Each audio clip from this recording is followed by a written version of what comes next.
Uma das coisas das igrejas sérias, dos elementos que fazia parte da mensagem evangelística séria, era a respeito de quem é o homem.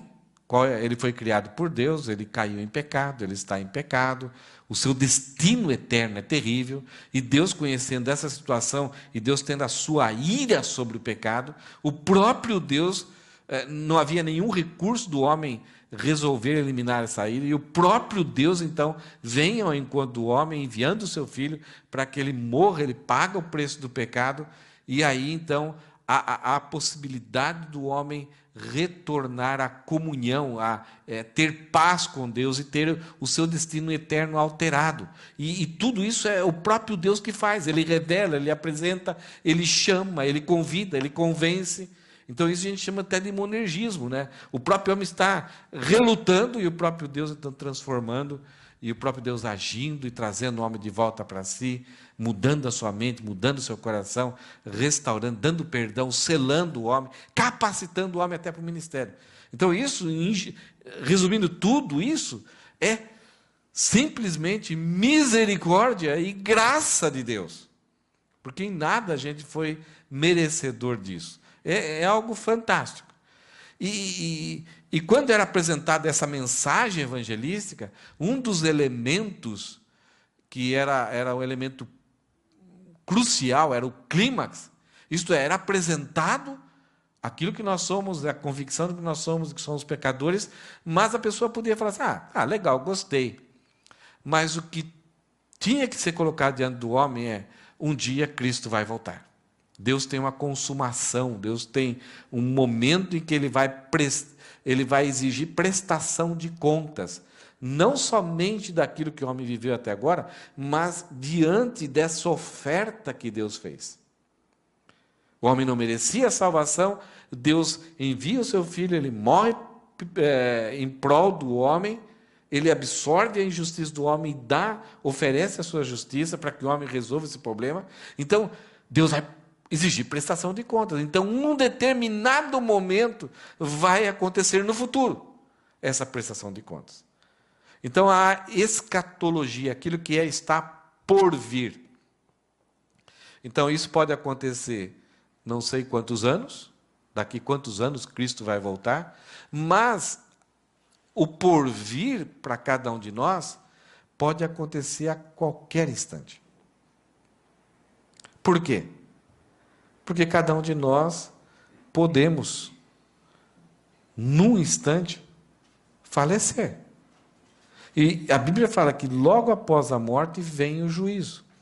Então, todos nós estamos sujeitos a esse porvir, que pode ser a qualquer momento. E se nós estivermos vivos e, de repente, Cristo vem, então será o nosso porvir, aonde acontecerá a prestação de contas. Deus vai trazer a sua justiça.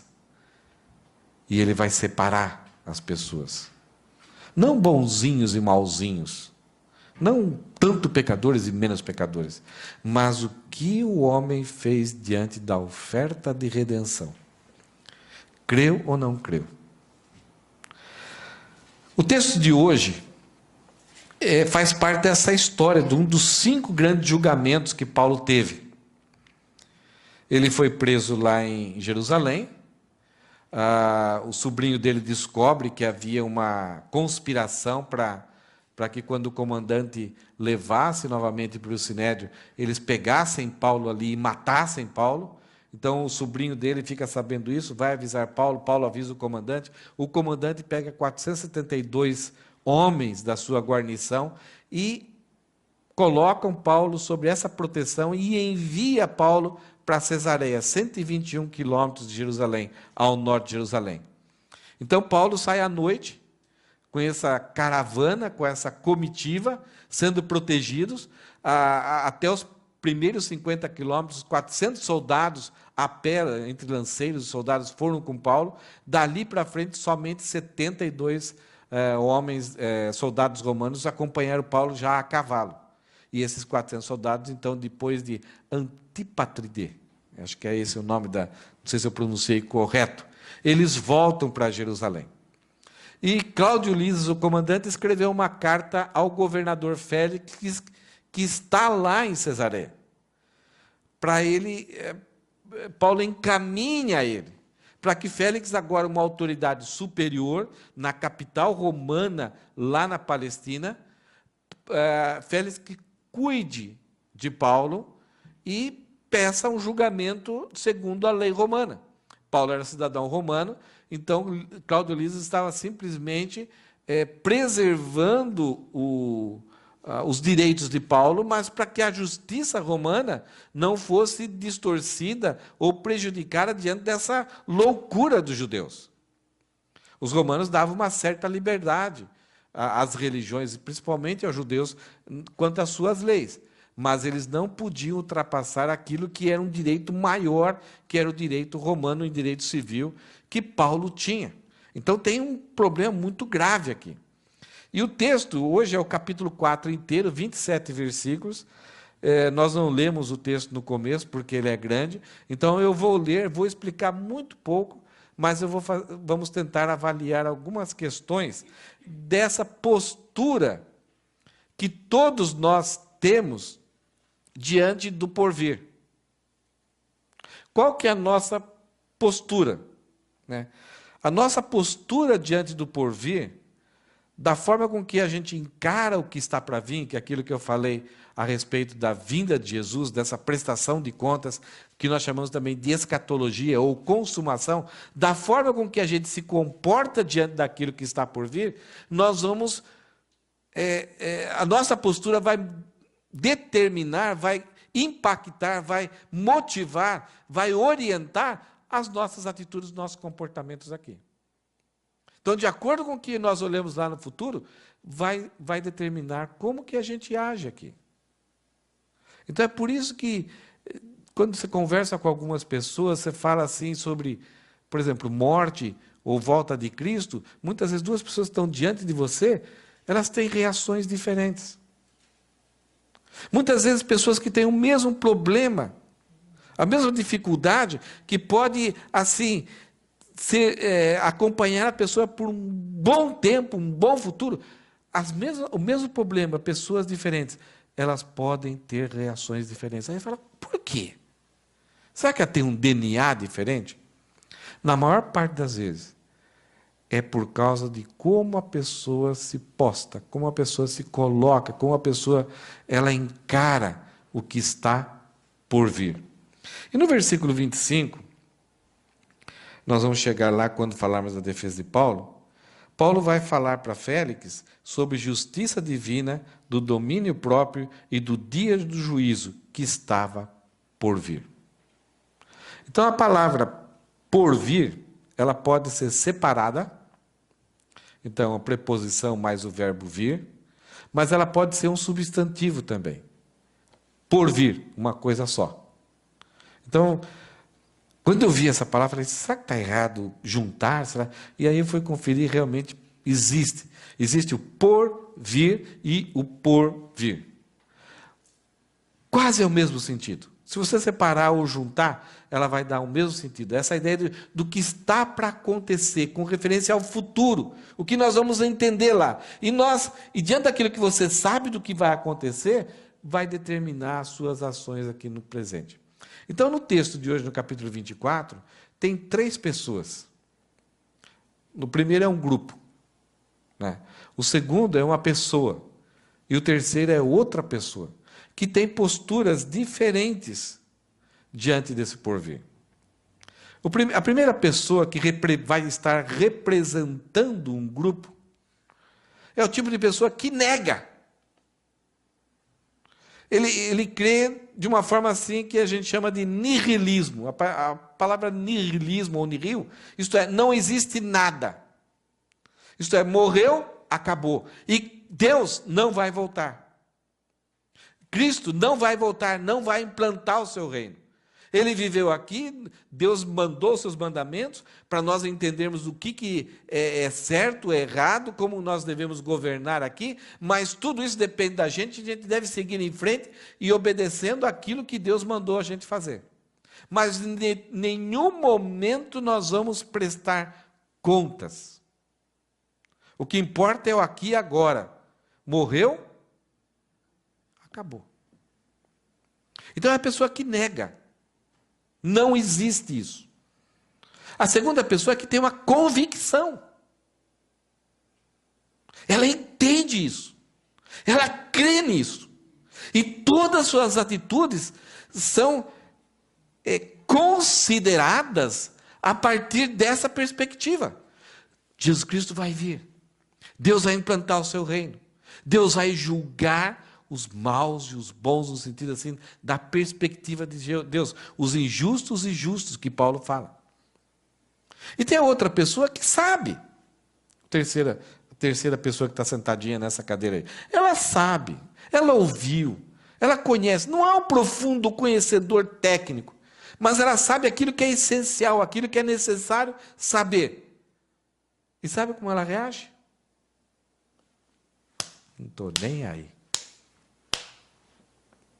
Eu sou indiferente.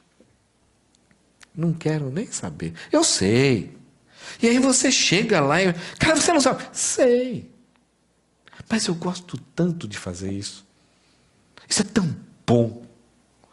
Então, tem até medo.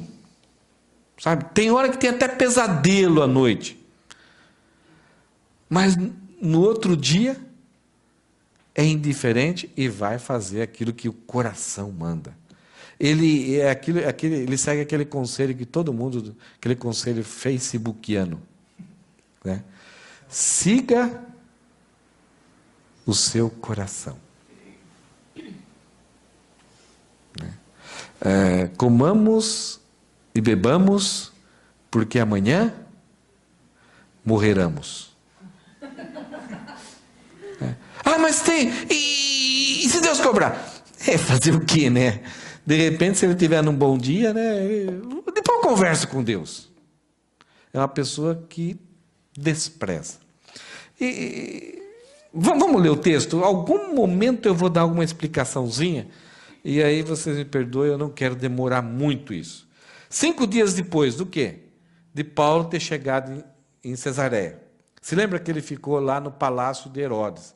Então, era uma prisão para cidadãos romanos e uma prisão muito mais, um pouco talvez melhorada, não tão terrível como os cárceres dos prisioneiros comuns. Então, Paulo, de uma família rica, então Lísias enviou ele lá para proteger, Félix abrigou ele nesse palácio, então ele está preso ali. 5 dias depois que Paulo chegou lá em Cesareia, o sumo sacerdote Ananias, se lembra esse camarada, aquele que Paulo falou para ele, você parede branqueada. Esse era um dos piores líderes que a nação de Israel teve como sumo sacerdote. Quando ele, mais para frente, ele vai morrer, ele é o líder político, não tem rei na nação de Israel. Ele é o cara mais importante. Tudo que ele falava tinha que acontecer e ser obedecido. E quando ele morreu, os próprios judeus fizeram festa. Era um cara corrupto, maldoso, mau caráter. Tinha quase que uma militância ao seu lado, que eram os seus parceiros.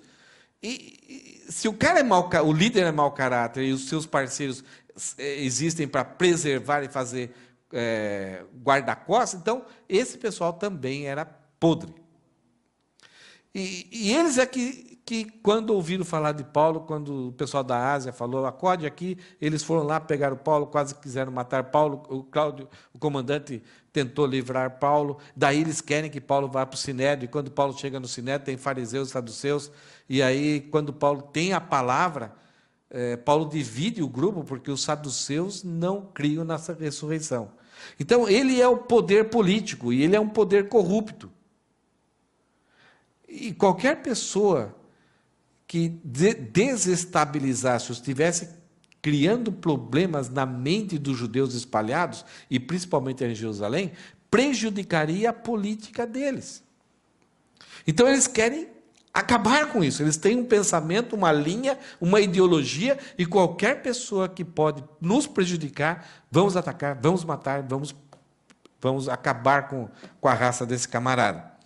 Então, depois de 5 dias que Paulo lá está em Cesareia, 121 quilômetros de Jerusalém, esse sumo sacerdote, esse velhinho, chega com alguns dos líderes do povo e um advogado chamado Tértulo, para exporem ao governador sua causa contra Paulo. Eles contrataram um advogado para ir lá e garantir, diante de Félix, que Paulo seria preso, julgado, morto, ou pelos romanos, ou talvez Paulo fosse devolvido para eles aplicarem o desejo do coração deles, que era acabar com Paulo, apedrejamento, ou até, no caso, entregar para os romanos crucificarem.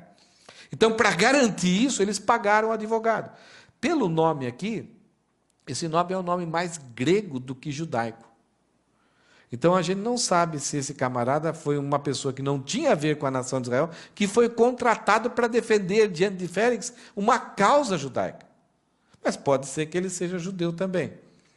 E versículo 2, quando Paulo foi chamado, Paulo estava na prisão, então criou um ambiente de tribunal, então Paulo vem ali para ouvir as suas acusações, e o advogado está ali, então tem acusação, está tudo esse ambiente de julgamento de tribunal. Quando Paulo foi chamado, Tértulo apresentou as acusações. Ele vai fazer um capitatio benevolentae. Isto é, tanto ele como Paulo vai iniciar um certo elogio ao governador, ao juiz. Então, dá uma olhada no que ele fala aqui. Excelentíssimo Félix, o Senhor tem proporcionado a nós, judeus, um longo período de paz e com perspicácia. Mentira. Tem realizado reformas que muito nos beneficiam. Por todas essas coisas, nós lhe somos extremamente gratos. Contudo, não desejo tomar seu tempo. Por isso, peço sua atenção apenas por um momento. Tá, eu já sei a palavra que está na sua cabeça. Ele é um grande, né? Parece o quê? Evo Morales? É assim? Oi? Mas ele, primeiro, é o bajulador, né? E o bajulador, ele só está interessado em manipular as pessoas. E ele fala uma mentira, porque Félix... Você lembra que na mensagem passada eu falei que Félix ele foi nomeado pelo seu irmão para ser um governador ali na Palestina? E alguns falavam que Félix ele tinha um cargo, ele tinha um status, uma posição de como se fosse um rei, mas ele governava como se fosse um escravo. Sem mentalidade, sem razão, sem raciocínio nenhum. Ele era violento, ele não pensava direito. Foi um dos homens que mais, depois de Nero, foi um dos homens que mais assim julgou intempestivamente as causas judaicas. Qualquer grupinho judeu que criava algum problema, ele vinha e arrebentava. Ele estava no 3º casamento, e agora parece que deu uma sossegada um pouquinho, porque essa última esposa dele, a gente vai ver daqui a pouco, ela era judia. Mas ele era um cara que os judeus odiavam. E esse Tértulo vem fazer um elogio dizendo que você causou paz para nós. De jeito nenhum. Havia marcas terríveis no meio judeu por causa dos problemas da ação terrível desse Félix sobre o povo.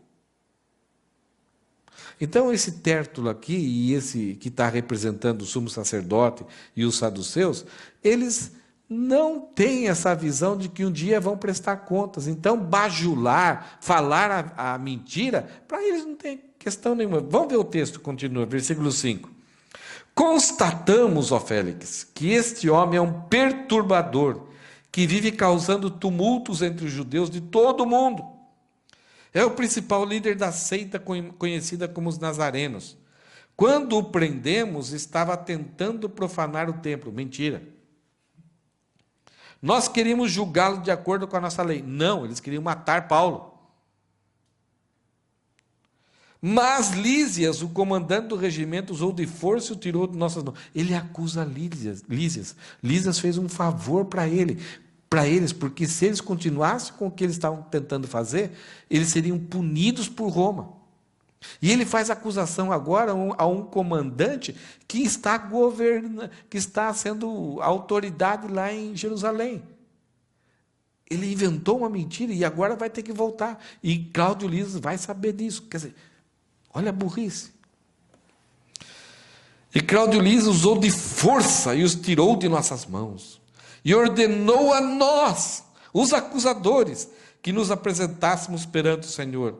Nossas acusações poderão ser confirmadas quando o Senhor interrogar Paulo pessoalmente.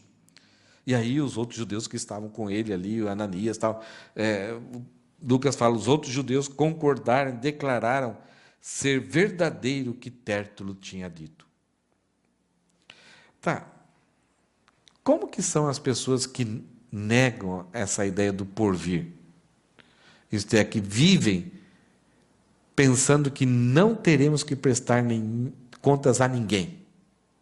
Eu só tenho que usar a lei a meu favor aqui, né? Então não posso correr mais do que 100 km por hora, pagar os impostos, porque tem a ver com isso. Mas se eu seguir a lei do meu jeito aqui, mas eu posso fazer o que eu bem quero, porque até escondido, ou usar tudo a meu favor, porque eu não terei que prestar contas para ninguém no futuro, nem quando morrer, e também Deus não vai voltar, Jesus Cristo não vai voltar, não haverá julgamento. Como que são essas pessoas? Primeiro, eles não creem na ressurreição, no juízo divino. Os saduceus não criam na ressurreição, na vida pós-morte. Não criam em espírito, não criam em anjos. Ele rejeita e não se relaciona com o plano e vontade de Deus. Deus vai estabelecer o seu reino. Deus tem um plano a ser concretizado. Eles rejeitam isso e não acreditam nisso e não estão querendo em saber qual é a vontade de Deus. O que importa é a vontade, o status, o governo deles. É bajulador e covarde. Usa pessoas para os seus fins. É o que ele fez com Félix agora. Distorce a verdade e a justiça como estilo de vida. Percebe o que ele fez lá? Tal, parecido. Uma pessoa que não conhece os fatos, isso é verdade. Olha, eu acredito nele. Olha como ele falou. Então são pessoas que têm que a gente chama em português de uma grande lábia. Conta os fatos de uma tal forma que você fala, não, é verdade. Ele demonstrou tanta convicção, as palavras, assim, a convicção dele. E era tudo mentira. Ele luta para manter o status de poder, fama e prazer. Já viu isso em algum lugar, Elisandro? Pessoas, quando perdem o significado na vida, não sabem por que existem, eles lutam pelo prazer, pela fama, pelo poder. É a única coisa que realiza, porque o que existe de mais nesse mundo? Se eu perco a perspectiva de que vou prestar contas um dia, eu vou lutar por coisas que trazem significado, que trazem razão de eu viver. Nutre o ódio e mata para atingir seus objetivos. Já que poder, fama e prazer é o que eu quero, é o que eu necessito, é o que vai dar razão para a minha vida, matar alguém e simplesmente é afastar alguém que está impedindo de eu realizar os meus propósitos. Então, manter ódio e matar é muito simples. E matar aqui pode ter muitos significados. Não é somente dar um tiro ou cortar o pescoço. É prejudicar de uma forma muito grande a vida de alguém. É jogar por terra, de repente, uma caminhada tão boa que a pessoa estava tendo. Mas o objetivo era satisfazer os seus anseios. Usa o argumento ad hominem, não utiliza provas. Hoje está meio complicado, não está? O que é argumento ad hominem? Você quer rejeitar as ideias de uma pessoa, então você não debate as ideias. Você não pega o pensamento da pessoa e mostra que o pensamento, de acordo com as bases bíblicas, está errado. Não, você ataca a pessoa. Ele é um idiota. Esse cara aí é mentiroso. Eu atribuo defeitos à pessoa. Então, se eu falo que ele é um idiota, que ele não é um cara estudado, que ele não sabe nada, que ele é um burro, que ele é um mentiroso, então as pessoas, então não dá para crer no que ele falou, né? Então, em vez de eu debater ideias e ajudar a pessoa, até com a possibilidade da pessoa mudar o seu pensamento, eu destruo o caráter da pessoa. A primeira eleição que o Lula concorreu no Brasil, ele concorreu com o Collor. E o Collor foi um bonequinho que a Rede Globo colocou assim para eleger o Collor. E de repente aquele cara, cabelo assim com gel, bonitão, altão, né? Andava de jet ski nos domingos. Pô, o brasileiro falou: esse é o cara. E o Lula, barbudão, né? Aquele jeitão assim e tal. Mas o Lula era representante do povão. E aí, então, nunca a gente tinha visto na vida clipes de marqueteiros. Muito bem feito. Então, o Collor era apresentado com atleta, aquele negócio assim e tal. E o Lula estava concorrendo, estava assim, estava dura a disputa. Até que a Rede Globo pegou uma filha que o Lula teve fora do casamento. Então, a disputa saiu do nível político, das ideias, das propostas políticas, e fez com que o caráter pessoal do Lula fosse combatido. Então, ele teve um problema no passado, ele não sabia se ele cuidava ou não, mas isso naquela época, muito tempo atrás, qualquer homem que tivesse um filho fora do casamento, então todas as suas palavras, as suas ideias, não deveriam receber nenhum crédito. Então isso é um ataque ad hominem. E esse Tertulo, ele fala, ele é um perturbador. Ele é isso, esse cara é agitador. Ele tem causado problemas. E em algumas Bíblias aí você vai encontrar a palavra, ele é uma peste. Então eles não foi apresentado o que Paulo estava pregando ou crendo, mas como que Paulo estivesse criando motins, rebuliço, estava causando problemas para o Império Romano também. Então eles atacam a pessoa. Uma coisa que a gente tem visto muito isso... Gente, quando eu falei do Collor e do Lula, eu não estou defendendo nenhum, só estou dando um exemplo do que aconteceu naquela eleição.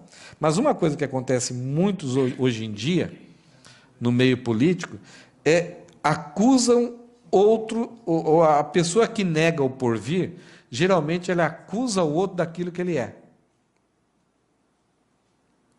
Isso que tem muito acontecido hoje. No Brasil tem alguns partidos que só eles, para eles, só eles estão com a verdade, só o sistema de governo deles é que está certo, então qualquer pessoa que não pensa do jeito deles está errada, e de repente quando você fala, não, mas eu creio de outra forma, você é fascista. Agora, fascista é aquela pessoa que acha que só ela está certa. Então, eles são... E quando você fala, mas eu penso diferente, fala, não, você é fascista.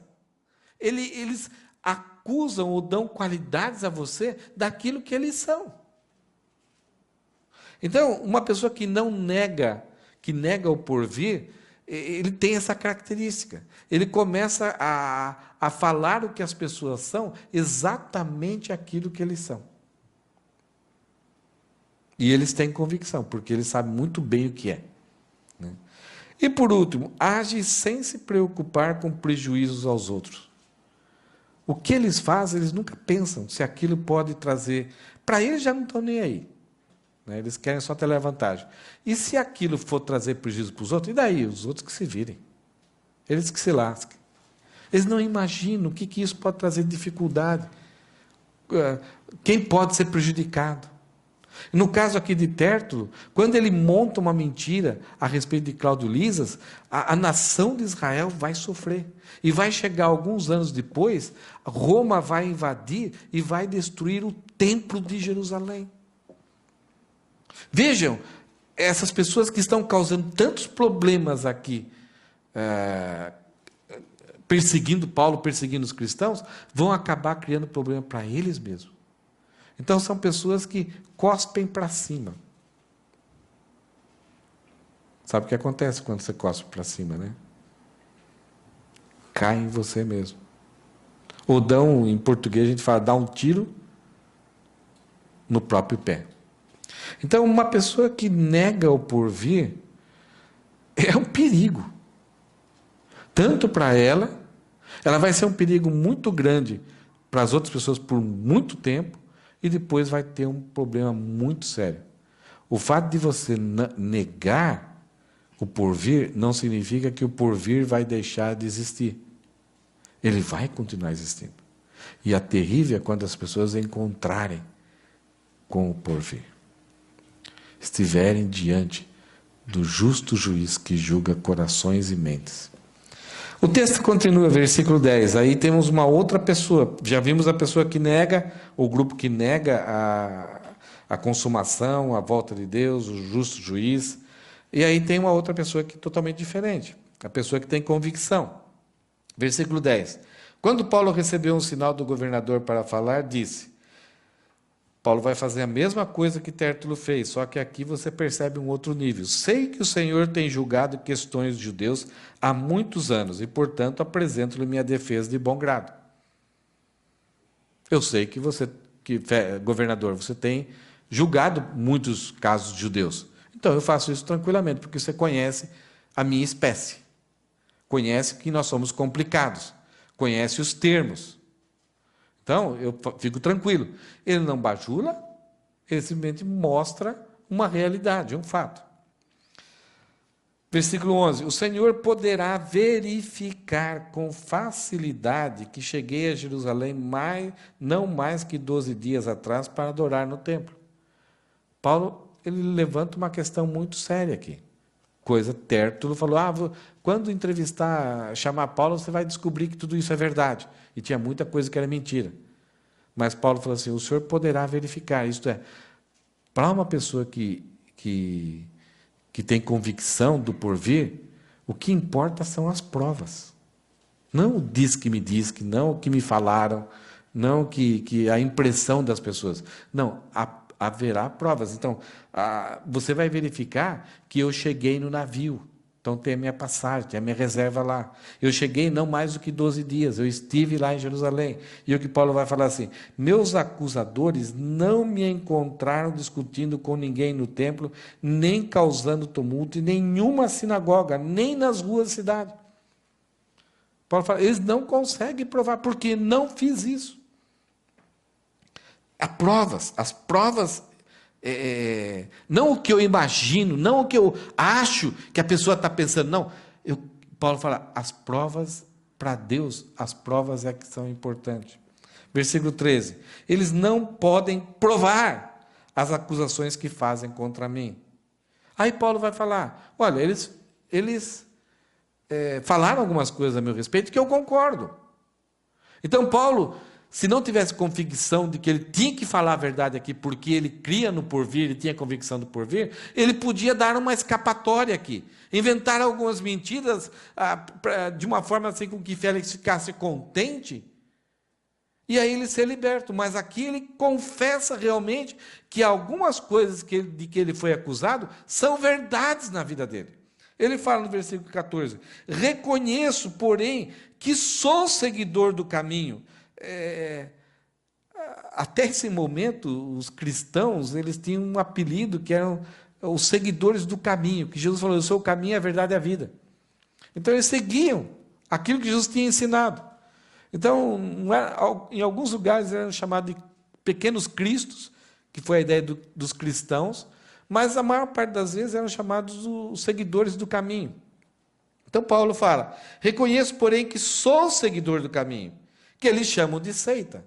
Não era uma coisa tão ruim aqui, mas é como se fosse uma divisão, um grupinho que fazia parte do judaísmo. Adoro o Deus de nossos antepassados e creio firmemente na lei judaica e em tudo que está escrito nos profetas. É aquilo que eles falaram, e Paulo falou, é isso que eu creio. Então eu me posiciono. Não tenta inventar uma história, não, eu não creio, não é bem assim e tal. Versículo 15. Tenho em Deus a mesma esperança desses homens. Eu creio, eu tenho em Deus, eu confio em Deus, eu tenho a mesma esperança que eles, de que Ele ressuscitará tanto os justos como os injustos. Então, Paulo chama aqui aquilo que a Bíblia, o Antigo Testamento, ensinava. E quando Paulo coloca isso na mesa, demonstra que esses acusadores, eles estão contra os ensinos, as promessas, as esperanças que Deus estabeleceu no Antigo Testamento, porque esses saduceus não criam na ressurreição. Então, ao fazer a sua defesa, diante, principalmente de Deus, o que Paulo está fazendo aqui é um testemunho diante de Deus. Ele está colocando os saduceus diante de Deus como transgressores. Eles deturparam, eles mudaram, transformaram a verdade em mentira e a mentira em verdade. E estão no lugar, ocupando cargos de liderança espiritual sobre o povo de Deus, mas não aceitam e não seguem a vontade de Deus. Paulo continua no versículo 16. Por isso, procuro sempre manter a consciência limpa diante de Deus e dos homens, porque eu creio no porvir. Eu não deixo problema sem ser acertado. Eu não deixo nenhum erro sem ser confessado diante de Deus, porque eu sei que Deus sonda o meu coração, conhece, e eu vou ter que prestar contas para Ele. Versículo 17. Depois de estar ausente por vários anos, voltei a Jerusalém com dinheiro para ajudar meu povo e apresentar ofertas. Isso era fácil de ser provado. Paulo agitou várias igrejas gentílicas para ofertar, e ele pegou essa oferta, ele pessoalmente veio trazer, não somente para crentes, mas para os judeus como um todo, porque eles estavam passando uma grande fome. Então, quando Paulo, há 12 dias atrás, aterrissou, desembarcou em Jerusalém, ele veio ajudar financeiramente o povo. E esses saduceus aqui estavam explorando o povo, tirando do povo todo o recurso. E Paulo é aquele que vem abastecer o povo de recursos, socorrer as necessidades, não somente de judeus crentes, mas também de todos os judeus do seu povo. Percebe a inversão? Teve uma época no meio evangélico em que se pregava, como eu falei, um pouco antes até da minha conversão, que toda a mensagem se falava da ressurreição e da volta de Cristo, que nós íamos ter um momento de porvir. Nessa época, todas as igrejas, todo cristão, ele pensava no futuro. Ele pensava na pátria que estava no céu. Ele sonhava com isso. E a palavra que ficou mais conhecida foi uma palavra que está nos últimos versículos do livro de Apocalipse. Qual que é?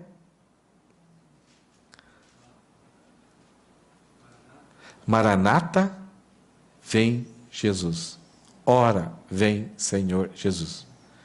Então, nesse momento em que a igreja, os cristãos, começaram a pensar no futuro, e até muitos filósofos seculares que olhavam o cristianismo e olhavam essa atitude dos cristãos de pensarem muito na pátria que está no céu, no mundo futuro, na ausência de mal no futuro, eles começaram a jogar para cima dos cristãos que o cristianismo era uma utopia, isto é, era uma ideia assim romântica, inventada simplesmente para você conseguir sobreviver os maus dias aqui na terra. Então, estou sofrendo aqui, vou pensar que lá no céu. Mas, então, para eles o cristianismo, por causa de você pensar no céu, você vivia uma vida muito ruim aqui. Você era uma pessoa como se fosse ausente desse mundo.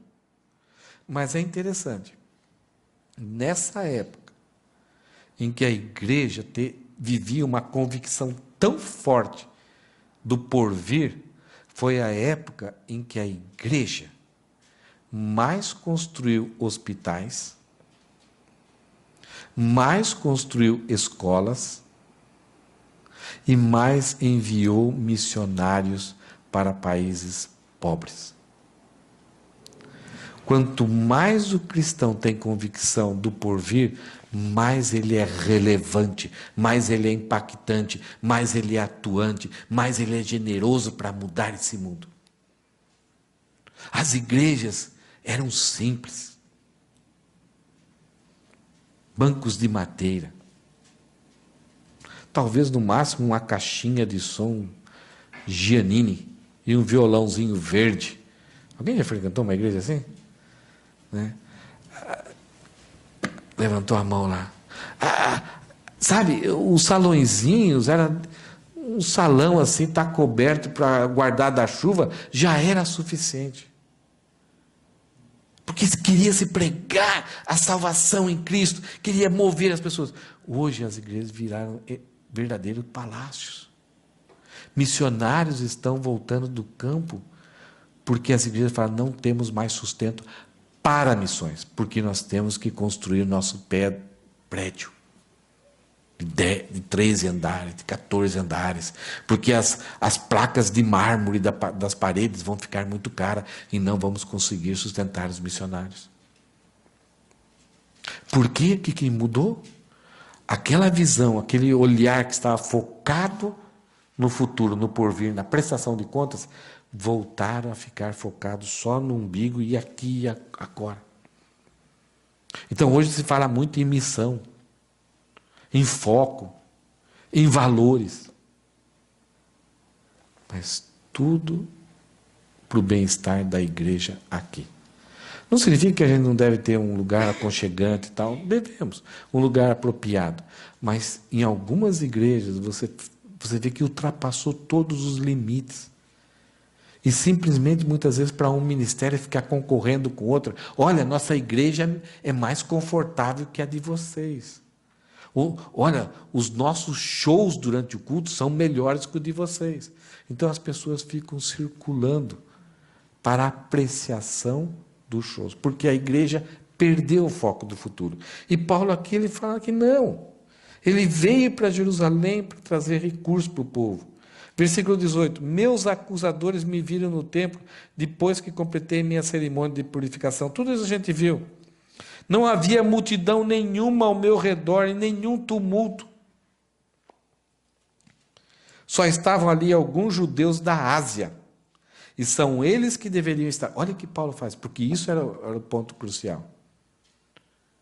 Paulo estava sendo julgado, tinha um advogado, tinha o Ananias, mas tudo isso que levou Paulo lá para Cesareia foi causado por causa de alguns judeus da Ásia, que quando viram Paulo no templo, chegou, judeus irmãos, venham aqui, esses homens estão fazendo muito mal. E aí os judeus já, pegaram Paulo e os caras deram no pé, estão lá na Ásia. Então Paulo, num certo sentido, está sendo acusado aqui por conversas que foram transmitidas de pessoas para pessoas. Mas quem realmente fez a acusação, que teria que provar, não está aqui. Não, se estava fazendo alguma coisa muito séria, verdadeira, devia levar até o final a acusação. Então, essas pessoas que não têm essa visão do porvir, lança alguma coisa e passa para uma pessoa e passa para outra pessoa e eles saem fora. Deixa as outras pessoas inocentes ou até que não têm juízo, de repente serem acusadores e de repente lá quando forem confrontados, não sei, eu ouvi falar, me falaram, não sei, né? Então Paulo legalmente ele fala assim, aqueles da Ásia que deveriam estar aqui, cadê eles? Então esse julgamento é legal. Ele fala assim, são eles que deveriam estar aqui diante do Senhor para me acusar, se tem algo contra mim. Pergunte a esses homens, esses judeus que estão aqui, aqui estão, de que crimes o conselho, o sinédrio, o conselho dos líderes do povo me considerou culpado. Pergunta para eles. Não tem. Porque foi alguém que levantou um boato, alguma coisa lá, e pediu ajuda, e me pegaram, queriam me matar, e Cláudio Lisas me libertou, me salvou. mas não houve julgamento, não houve provas. A não ser que Paulo, olha novamente, Paulo é bem maldoso aqui, né? Versículo 21. Exceto pela ocasião em que gritei, estou sendo julgado diante dos senhores porque creio na ressurreição dos mortos. Os saduceus não criam. Então, novamente, Paulo fala assim, eu estou sendo julgado por Félix, por causa de boatos, por causa de pessoas que não tiveram a coragem de estar aqui para me acusarem. E vocês levaram a cabo. Mas, o que Paulo está falando assim, um dia vocês serão julgados diante de Deus, e vocês não creem na ressurreição dos mortos. Vocês estão contra Deus. Isso é muito mais sério. Então, pensando a respeito de quem tem essa convicção do porvir, né? Quem vive crendo, que tem essa firmeza, ele crê na ressurreição e crê no juízo divino. Agora, ele não tem... Quem crê dessa forma não tem medo do passado. Porque sabe que o passado, a conta negativa, o nome no SPC, eu não sei onde que eu vi isso hoje, o nome no SPC, aquela situação terrível, escura, de mancha, eterna, foi limpa. Deus limpou. Então o passado não atormenta.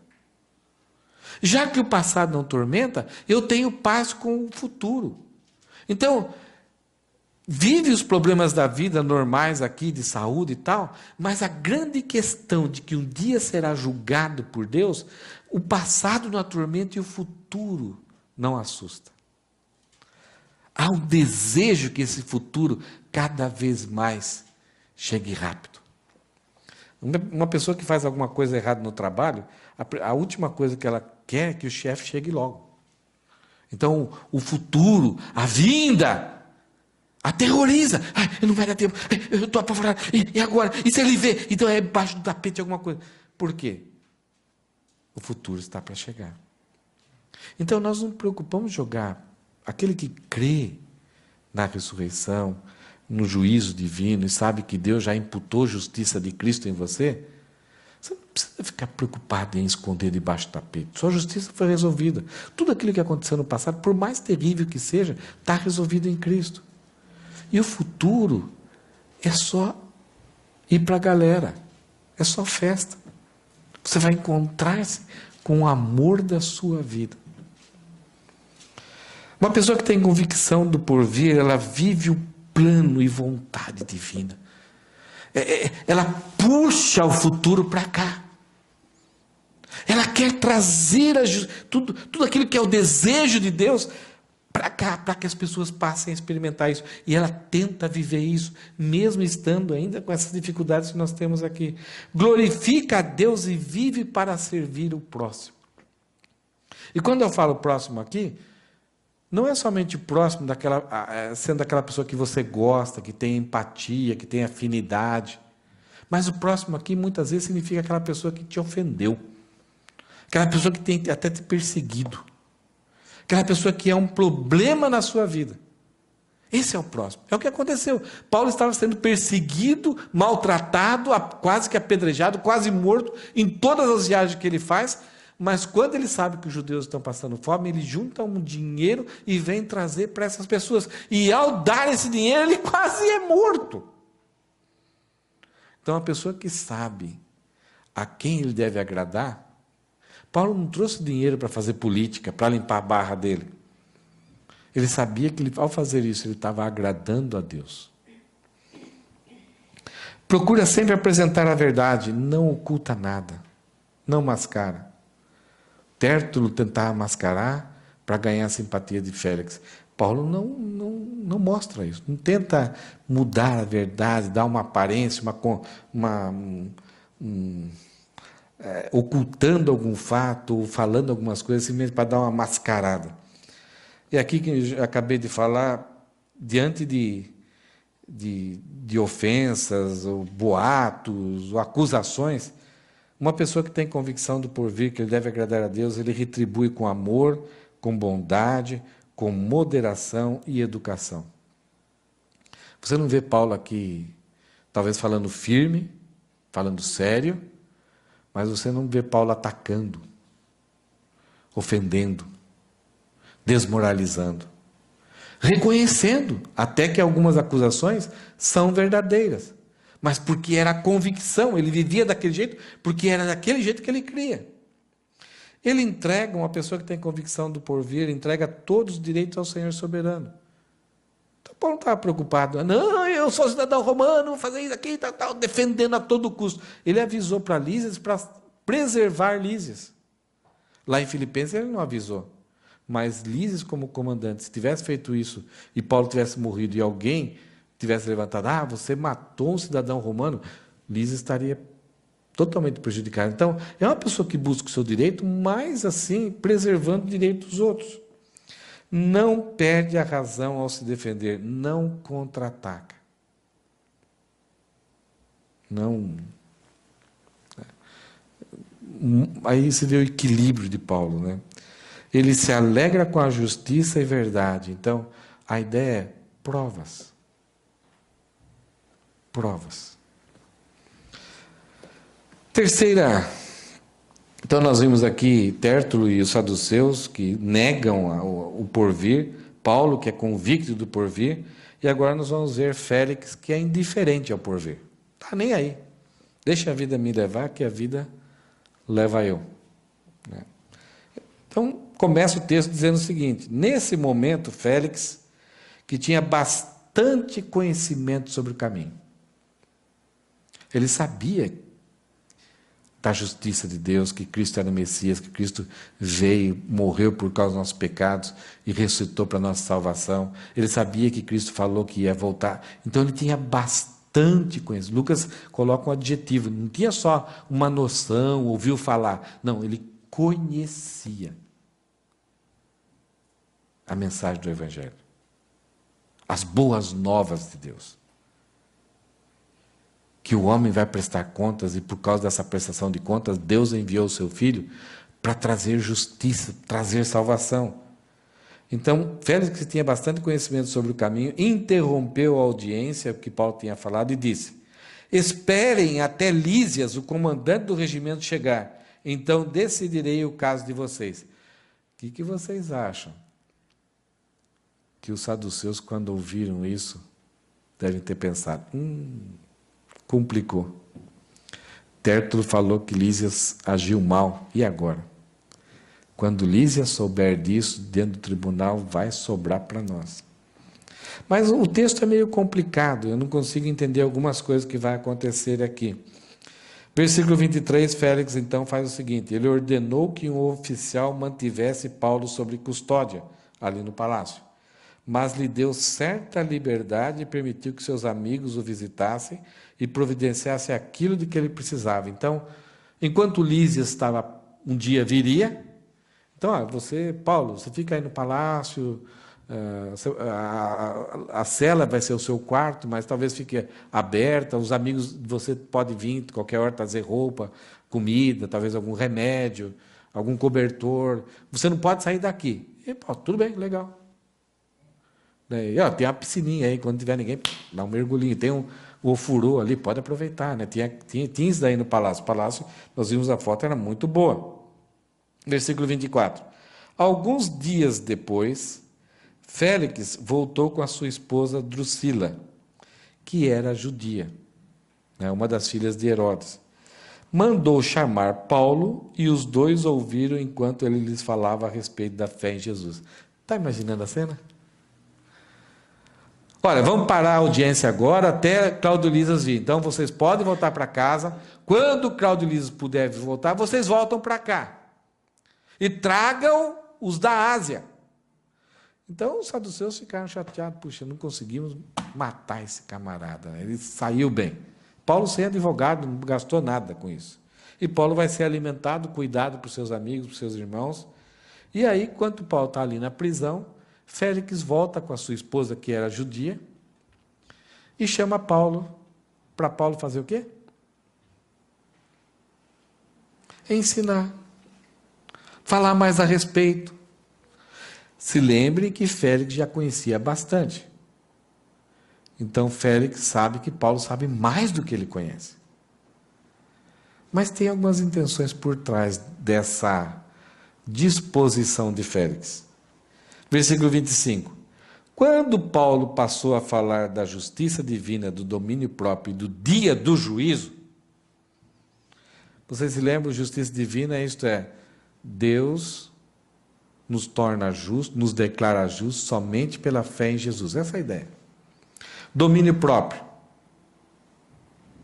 Isto é, nós prestaremos contas a Deus por todas as nossas ações e reações. Félix era uma pessoa que não demonstrava no seu governo nenhum domínio próprio.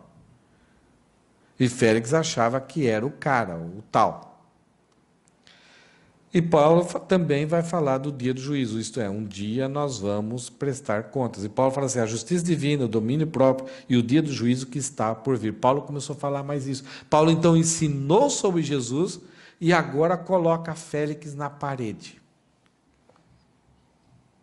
Paulo sabe que o cristianismo não é uma coletânea de informações, de detalhes assim que você simplesmente de satisfazer a curiosidade. O cristianismo é uma mensagem que pode te condenar mais ainda ou pode transformar uma pessoa que estava no lamaçal do pecado, transformar uma pessoa que está na situação como justo, filho de Deus, e ter a vida, a existência enquanto estiver aqui na terra, totalmente transformada.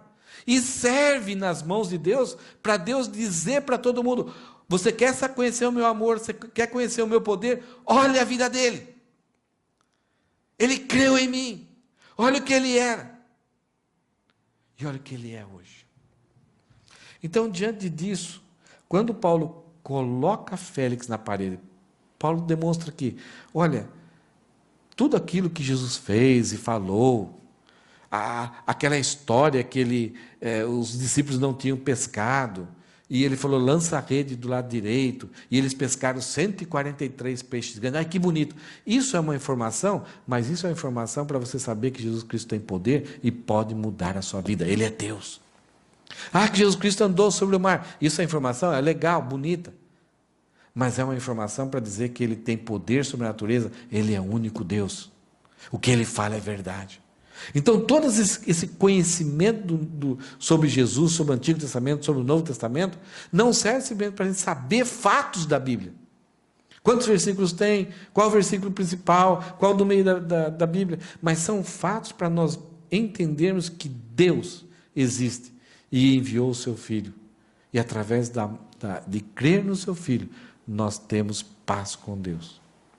Então, isso exige uma confrontação.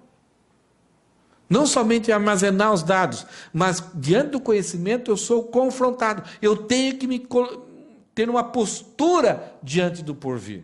Eu vou crer ou não? E isso vai determinar o meu futuro. Então, quando Félix foi colocado dentro dessa mensagem da justiça divina, do domínio próprio, do dia do juízo que está por vir, Félix teve medo. E disse, pode ir por enquanto. Quando for mais conveniente, quando for melhor, mandarei chamá-lo outra vez. Isto é, na hora que ele foi colocado diante de ter que assumir um compromisso, ele espirrou. É quando cai o sabonete no banheiro, sabe? Quando você vai pegar e eu acho que todos vocês têm uma experiência desse jeito. Você faz uma amizade com a pessoa, vai apresentando o evangelho devagarinho, a pessoa começa a gostar de você, pede oração para você, você ora por ela começa a compartilhar coisas da sua vida, você começa a apresentar o evangelho, ela começa a entender os fatos do evangelho, e depois na hora que você chega assim, olha, você precisa crer. Não, quem sabe um dia. Talvez. Então a pessoa espia, porque ela não quer compromisso. Versículo 26. Aqui Félix vai revelar alguma coisa mais séria ainda sobre o seu caráter e por isso que ele preferia seguir a sua vida, ser indiferente. Versículo 26. Félix também esperava que Paulo lhe oferecesse dinheiro, de modo que mandava buscá-lo com frequência e conversava com ele. O que Félix estava querendo fazer aqui? Suborno. Corrupção. Veja a mente de um escravo. A mente fraca. Então é tudo muito meio planejado. Sabe? Quando Cláudio Lisas vier aqui, parece que está tudo na cabeça. Sabe aquela pessoa que planeja tudo assim e tal, né? Olha, quando Cláudio Lisas vier, eu vou ouvir. Então, sabe, senhor, vou ficar aqui até quando? Então vamos voltar para casa. Quando Cláudio Lisas puder, você me avisa, a gente volta para cá. Então deixa Paulo ali com uma certa liberdade, assim, já dando um certo favorecimento. E Paulo, se Paulo fosse uma mente fraca, o que ele pensaria? Pô, estou caindo na graça do cara. O cara está nas minhas mãos. Ó, Paulo, os amigos podem vir aqui, tal, tal. E aí ele vem com a esposa. Paulo, fala para nós o evangelho. E Paulo não caiu na dele. Não se seduziu por essa abertura, por essa afinidade. Paulo foi firme. Falou da prestação de contas, do encontro do que está por vir. E ele demonstra aí que cada dia mais, toda vez que iria, era simplesmente para ver se Paulo se enfraquecia, e aí Paulo chegasse, olha, Félix, está demorando aqui e tal, o pessoal não chega, Cláudio Lisas não chega, e se eu desse aí 100 mil ienes, aí a gente não pode resolver por isso mesmo, ficar numa boa tal. Normalmente as pessoas fazem isso. Talvez algum familiar viria fazer isso. No Brasil é o que acontece isso. Então, Félix é uma pessoa que não está preocupado que, mesmo que isso fosse por debaixo dos panos, fosse escondido na noite, Deus estaria vendo. A corrupção no Brasil chegou num ponto em que, mesmo que está tendo um grande processo de condenação, pessoas cada dia sendo presos, os homens ainda continuam fazendo. Recentemente, me ajude aí com os números, um dos políticos, homens parceiros do próprio presidente, ele alugou um apartamento para alojar as malas de dinheiro. Era 2 bilhões de reais. Mas malas e malas. Tiveram que, quando foi pego a Polícia Federal conseguiu catar isso, teve que trazer máquinas de contar dinheiro da Casa da Moeda para ficar não sei quantos dias contando para saber quanto que era o montante. Ao mesmo tempo que parceiros, amigos deles estão sendo presos, eles continuam fazendo a mesma coisa. Por quê? Não tem noção, não tem, sabe da justiça, sabe do problema, que podem ser pegos, podem ser punidos, podem ser presos, podem destruir tudo, mas são indiferentes. Versículo 27. Olha só a situação. Félix mandava buscar Paulo com frequência, conversava com ele porque queria suborno. Versículo 27. Assim se passaram 2 anos e Félix foi sucedido por Pórcio Festo. E uma vez que Félix desejava obter a simpatia dos judeus, manteve Paulo na prisão. Ele quer livrar, mas não quer livrar, ele quer o dinheiro. E ao mesmo tempo quer manter Paulo na prisão, porque ele quer agradar os judeus. Ele é a justiça, ele é o poder, ele é a autoridade. E toda a autoridade é instituída por Deus, mas ele está só interessado nos benefícios pessoais e na simpatia que os judeus vão ter por ele. E ele que já destruiu a simpatia fazendo tanto mal para os judeus. Só uma lista aqui do que é uma pessoa que despreza o porvir. É uma pessoa que despreza conscientemente. Ele sabe o que Deus vai fazer, que Deus vai voltar, que vai implantar o reino, que pessoas vão ser separadas, vão ser colocadas no inferno, mas ele despreza conscientemente, não é por ignorância. Pratica injustiça por causa do poder que retém. Mesmo sabendo tudo isso, pratica a injustiça.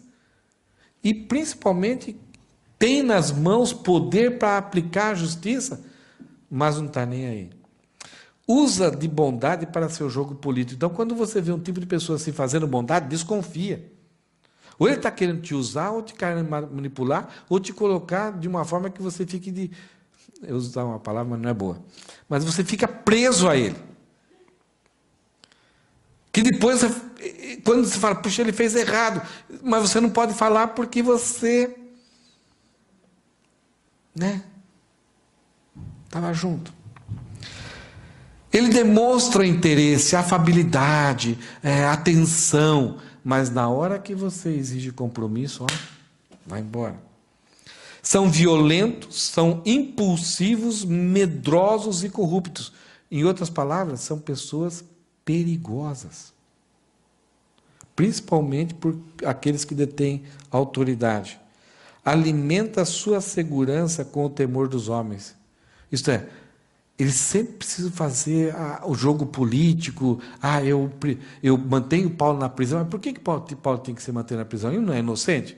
Então, não pode ficar na prisão. Mas eu vou manter Paulo na prisão porque assim os judeus ficam a meu favor. E aí eu tenho o meu governo tranquilo. Durmo em paz, posso passear e ninguém vai tentar prejudicar o meu governo. Ocupa cargos incompatíveis com o caráter. O cargo dele era de uma pessoa sábia, nobre, justa, corajosa, mas é uma pessoa que, quando ouvia falar da justiça divina, tinha medo. O que nós vimos hoje? Que a nossa postura diante do porvir impacta nossas ações no presente. Há aqueles que negam a respeito de que Deus vai vir, vão prestar contas para Deus. Aqueles que têm a convicção e vivem diante disso, não são pessoas perfeitas. Erram. Mas querem viver a vontade de Deus. E aqueles que sabem, conhecem até bastante, mas desprezam e são muito perigosos. Porque eles podem ser muito mascarados.